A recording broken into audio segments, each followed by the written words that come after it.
knowledge. Alright guys, welcome back to the channel. Thank you very much for tuning in. As always, I really appreciate it. Shout out to all the subscribers. Big up to anybody new, locked in. Gratitude to you. Let's talk about Virgil Ortiz. He's fighting this coming Saturday against Thomas Dulorme, who, let's be honest, he hasn't really been in a competitive fight for a while. I know he won his last fight against a fighter, I don't even know who that was, 19-11 he was.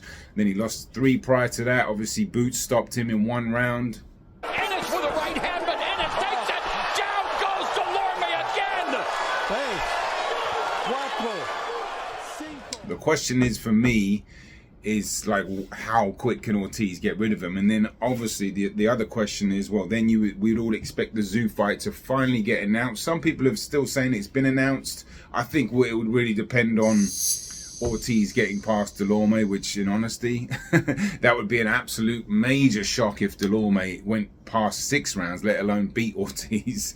But look, that is a interesting matchup for Ortiz, because in reality, if he is going to fight Tim Tszyu, which is an amazing fight in August, and that's on a card that people have said is one of the greatest cards of all time, outside of the Saudi card that was also said to be one of the greatest cards of all time, the Bivol card. Now, whether they are or not, it's probably not true, but they might be up there, because at the end of the day, I think Chris Algieri on Pro Box TV, shout out to those guys, said it best. He's like, well, it would depend what happened in the fights, right? If they're all trash fights or ended up in a round and were anticlimactic, it would take the greatness off it. But if you look at the actual card, the one in LA that's proposed, maybe it has been announced and I've missed that, and maybe they're just announcing it already in the anticipation of Ortiz getting past Dulorme.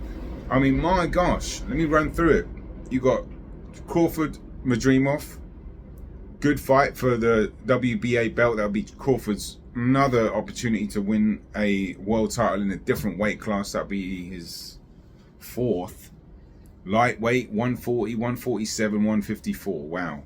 And then, there's talks of him doing being undisputed at 154 too, because if he wins that and then he does get the Fundora fight, wow. I mean, I can't not see him doing that, to be honest. That'd be an incredible achievement. But then you have Andy Ruiz, Jarrell Miller, Tim Tszyu, Virgil Ortiz. I mean, that's a headliner in itself. Then Andy Cruz? Andy Ruiz, Jarrell Miller. Andy Cruz is on that card too. David Morrell is on that card as well, against Hot Rod. I always butcher his last name. Kalajevic, something like that. Good fight. Good fight, actually. That was a real good fight. And then Pitbull Cruz versus Valenzuela. Another really good fight. So, I get it. And if that card, the fights happen the way that they do, I mean, it would be a great card for boxing. There's no two ways about that. Now, back to Virgil Ortiz, right? Because I'm fully expecting him to get rid of Dulorme within 3 rounds. I'd be very surprised if Dulorme went past 5. He hasn't really been, I don't know what his best win is. I think it might have been against Hank Lundy. He's very vulnerable. He's been down, loads of times, maybe like 9 or 10 times, something like that. He's very vulnerable. He drops his hands a lot. Ortiz is very aggressive, very powerful. Comes forward, throws power jabs, put you on the back foot, like sticks that body shot into. Really mean guy, vicious dude. And there was someone in my comments yesterday. Look, I'm going to address you, bro, if you are watching, because he left a comment because he was very upset that I said Tim Tszyu was like, maybe my opinion, thought Tim Tszyu was a bit more intelligent than Virgil Ortiz, and this guy said it was a low blow, bro. You're probably not fit for this channel, in all honesty. With all due respect, I think you should find another channel before you have another malfunction when you listen to what I've got to say. Malfunction. Need input. Malfunction. Because I just tried to keep it honest. It's my opinion. I do think Tszyu is a little bit smarter than Ortiz. I also mentioned that Ortiz was more powerful and had all these, just like they hear what they want to hear. And they highlight it and they have a malfunction. So, look, I also encourage people to say what they feel in the comments. You know, I've said before, I've been a bartender for 15 years. I used to deal with trolls in real life, so dealing with them online is actually quite entertaining for me. And but I just think, do yourself a favor and raise your frequency up, and maybe, you know, find another channel. But will this preparation be good for Virgil Ortiz? If you think about it, if he does get rid of Thomas Dulorme quick, sharp, which I think a lot of people probably expect him to, given the vulnerabilities, given the, you know, he's lost 4 out of his last 5 or something like that, and he's just very, you know, vulnerable. I've already said that, but like, you know, just a style clash too, where Virgil Ortiz doesn't waste any time, you know. Will that be poor preparation for Tim Tszyu? He would have had 2 rounds in 2 years against lower position. Frederick Lawson, not a good opponent really. On controversial stoppage, but you know, he looked like he was in trouble in the first round. He countered him with a good jab, Ortiz did, and you know, Ortiz is just picking his shots wisely. Popping that jab, that's a stiff hard jab that buckled Lawson. That jab hurt Lawson. There's Ortiz, he's already warmed up. He is cranking these hooks on the inside, and that is it. Man, that was, you know, Virgil was looking great. He was landing big shots, but it's the first round. Finished him. He's a good finisher, and if he gets rid of Dulorme, I think a big part of this is whether he can see, he can make weight and feel good and feel fresh. So I mean, you know, I would say you would like him to get some rounds in, but then it could backfire because the spotlight will be on him and say, well, Boots got rid of him in 1 round. There's going to be pressure to make sure that he gets a good performance in and wipes this dude out like he's supposed to do. So it's like a catch-22 really.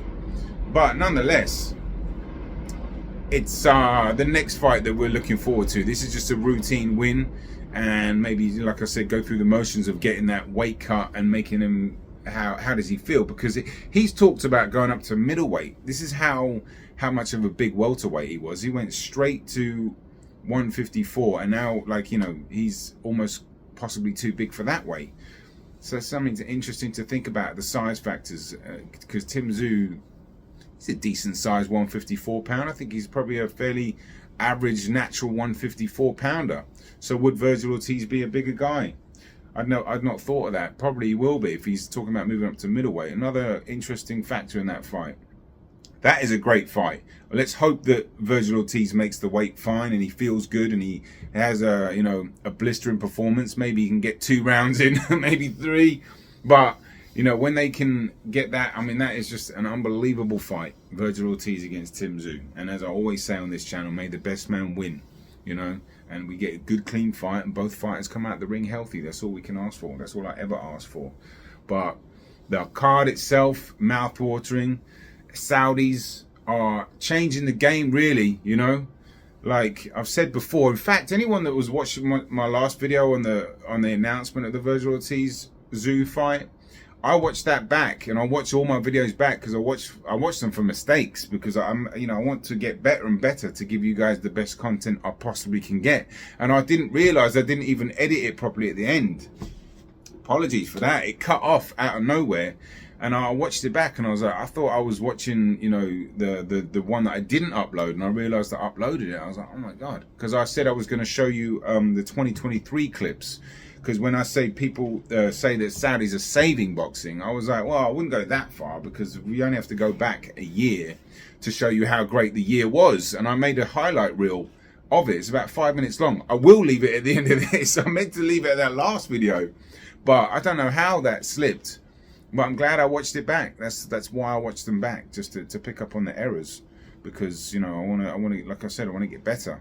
But in terms of the sport being in a situation where they could use that, I don't disagree with that, because there is a lot of moving parts, and, you know, promoters and TV networks are kind of closing. So it's like, it's a good timing for the Saudis to come in and, you know, essentially just play like Monopoly with boxing. He's a boxing fan as well. Seems like he knows a little bit about the sport and wants to pay the fighters, and that's the most important thing for me. Fighters are going to get paid, so I think it's great. And yeah, I'll leave that little clip at the end of this. I hope you guys enjoy the weekend. It's Friday right now. I'll get this out in the next couple of hours, and yeah, have a good time. I hope you enjoy the fight. If you are watching the fight, I'll probably maybe do a post-fight video on Sunday. Depends on how the fight goes, to be honest with you. There might not be much to talk about. I really don't think this is going to go long. But then, you know, we can look forward to that big card in August once Ortiz clearly gets through this and feels good and strong. I want a good fight. See who's the best out of those two. Wow, amazing fight. All right, I'm out of here. Peace and love. This crowd has already erupted in anticipation. All right, fans, here we go with the main event of the evening. Touch him up.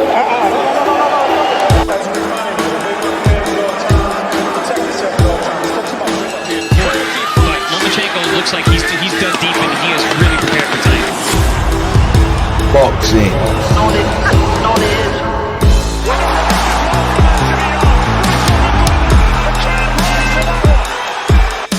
State starting to wear down Plant hurt.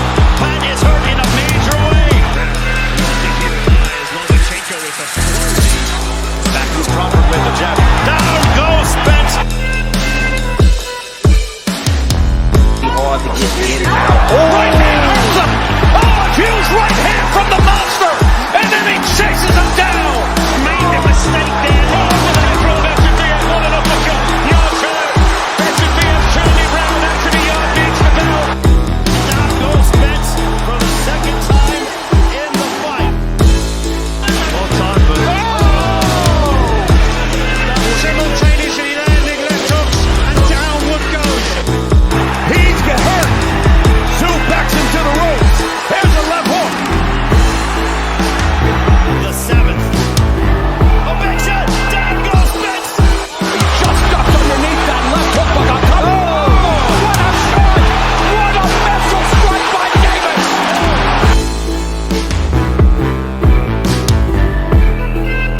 Probing away with that shot. Oh, that's to be on the core. What's this middle round? And there's that left hook. And that's pouring from that cup as the yard calls again. Does it be a consent to finish? And it's all over. All right, hook that wobbles him. Spence might be going down again. And this one is over. And still undisputed Gervonta Tank Davis just stopped Ryan Garcia.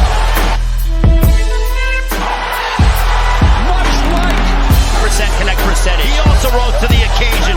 Down the stretch we go. Look at Plant, my goodness. He is leaving it all in the ring. The Mexican monster.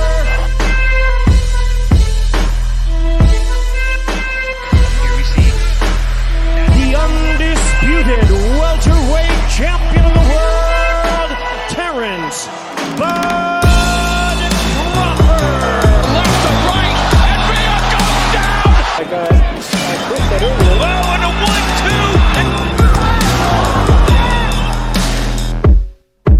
Stepping forward. It's a big right. And Ngannou just scored a knockdown.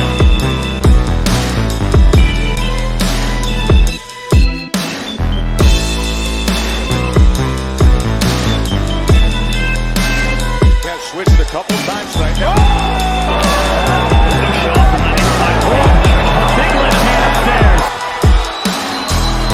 Ramirez has to do something. Oh, there's a left that stuns Joe Joyce.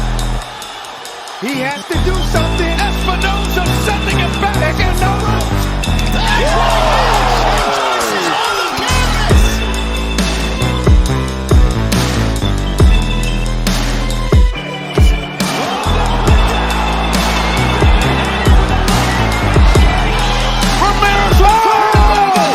And the new WBO featherweight champion of the world. Amidst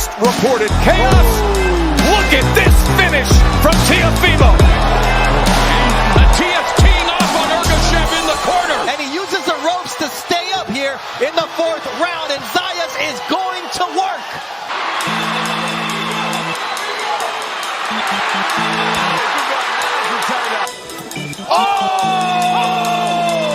my! That was devastating!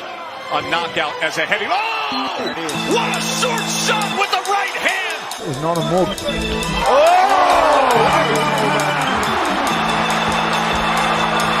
Just as he said, he was struggling to find the range. Boxing. Solid